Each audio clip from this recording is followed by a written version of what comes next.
My name is John Milton. It has been 343 years since my eventful life came to an end. I died an old, distraught man who had lost all hope. God had taken away the light from my life. All I could see was darkness. My dreams had been shattered in front of me. Much has changed in these 343 years. Science, for whom many of my contemporaries and friends sacrificed everything, has flourished. Today, vehicles made by humans have seen the Medicean moons that I saw, closer than the optic tube could ever see. The moon, what a delight it was to see its grandeur and its splendid surface. Humans have visited that celestial paradise too.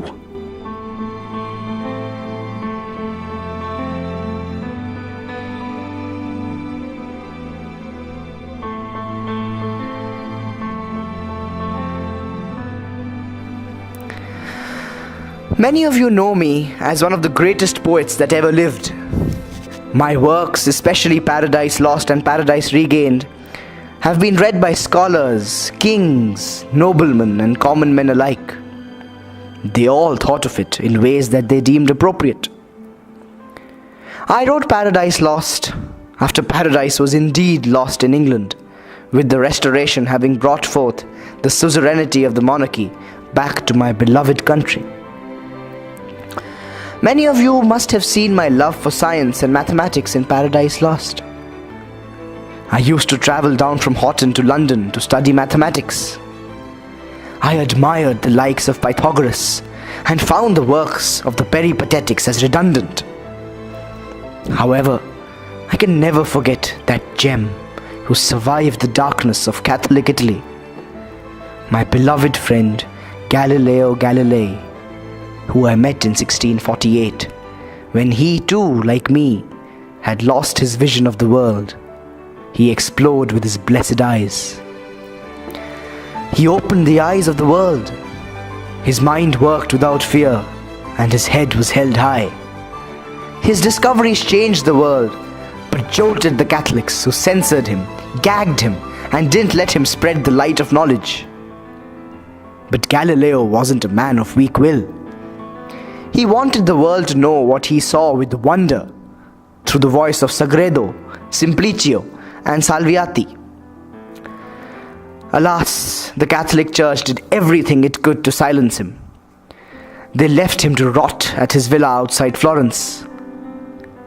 It is here that he died like I did, depressed and hopeless, but still a firm believer in what he felt was true. Today you all know that heliocentrism is true. It was in his last few years that I met him.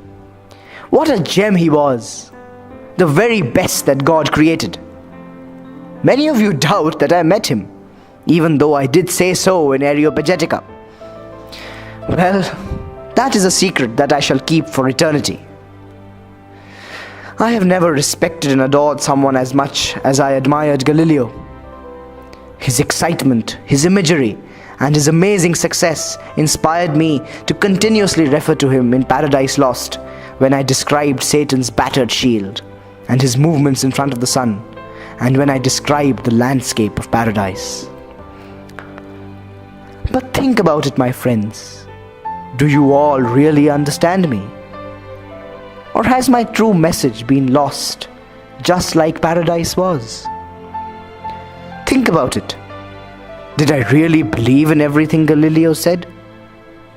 I did talk about the old astronomy so many times. And why did I portray the Almighty God as so hegemonic? Did he really love his creation? Why did he punish Adam and Eve for their thirst of knowledge? Wasn't that what I spent my entire life fighting against? Galileo and my belief in the importance of free will is reflected in Adam and Eve, who are curious to find out more about the universe. They symbolize the ideal approach humanity should have to furthering knowledge. They have free will, which enables them to go beyond what is known to them. And this is further seen when Adam is brimming with curiosity about the design of the universe, when Raphael descends to paradise to meet him. The desire to learn is boundless in Adam. But I believe that there could be great harm that could befall on mankind if it was to become too curious. This is exactly what happened with Eve. Her curiosity gave rise to temptation, which eventually led to her disobedience. If disobedience stemming from a great desire is what led to the loss of paradise, then we can also see parallels of the same in your world today. Humanity's curiosity has led to the invention of great things. While many of them are useful and benign, some of them, like nuclear power and gunpowder, have almost brought the world to the brink of losing paradise again. Perhaps the suffering of people who experienced the after effects of the bombings of Hiroshima and Nagasaki, and those who suffered due to the Chernobyl disaster and the Fukushima incident, is like what Michael describes the suffering that would befall on humanity before expelling Adam and Eve from paradise. Undoubtedly, the sight of this suffering makes Adam cry.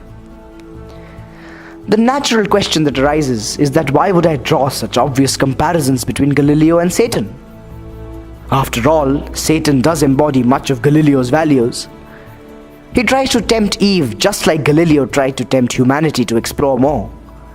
Is this the hidden meaning of Paradise Lost? Is God the actual antagonist in the poem, while Adam and Eve play the role of common people suffering at the hands of a hegemonic Catholic Church, which kept its people in the dark and punished them through centuries of ignorance, thereby expelling them from the paradise of free will and curiosity? Are the conflicts in England between the Puritans and those who were represented by William Laud similar to the war in heaven that led to Satan's fall?